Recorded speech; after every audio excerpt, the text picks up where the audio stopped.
এটা আমি কি পিঠে খাচ্ছি, কিভাবে বানাই পিঠেগুলো, ফুল ভিডিও দেখো বলছি। তো বন্ধুরা আজ আমরা পিঠে বানাবো। প্রথমে তোমার গরম জল লাগবে, তারপরে সুজি দিয়ে দিয়েছিল, তারপরে ময়দা, এবার ওর মধ্যে স্বাদ মতন চিনি দিয়ে দিতে হবে, তারপরে এই তিনটে জিনিস একটু মিশাতে হবে, আরো কিন্তু জল লাগবে এখানে। মিশানোর পর এর মধ্যে আটা দিয়ে দিতে হবে। এবার এগুলো একটু জল দিয়ে ভালো করে মিক্স করে এমন করে নিতে হবে। এতে একটু চালের গুঁড়ো দিয়েছিল, তারপর একটু আমার ভাঙনের গালে দিল।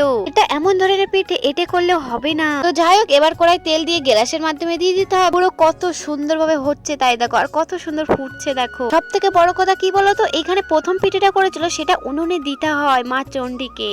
এই পিঠে কিন্তু সবাই আবার করতে পারে না। তোমরা যারা মনে করছো এই পিঠে করা তো সহজ, কিন্তু অতটাও সহজ না, তোমরাও একটু করে দেখো। যাকে আমরা বলি তেলে পিঠে, তোমরা কি বলো অবশ্যই কমেন্টে জানাবে। এই পিঠে তোলার জন্য শিক ব্যবহার করে, কিন্তু আমরা খেজুরের লাঠি ব্যবহার করলাম। এই পিঠে অনেকটা তোলা হয়ে গেছে, এবার সবাইকে খেতে দিল, আমিও খেলাম। আমার এই পিঠে ততটা ভালো লাগে না। এই পিঠে আবার গরম গরম খেলে ভালো লাগে না, ঠান্ডা হয়ে গেলে ভালো লাগে। দেখো এই পিঠেগুলো কত সুন্দর কানাগুলো ডিজাইন হয়েছে দেখো। প্রথমে যে পিঠেগুলো করেছিল ওইগুলো কিন্তু অতটা গোল হয়নি, তার জন্যই তো অনেকেই করতে পারে না এই গোল করার জন্য। তোমরা বাড়িতে কে কে কোন পিঠে খেয়েছো বা এখনো কেউ খাওনি সেটাও কমেন্টে জানাবে। এই পিঠেগুলো লাল হলো কেন, কারণ লাস্টে গুড় দিয়ে পিঠে তোলা হয়েছে।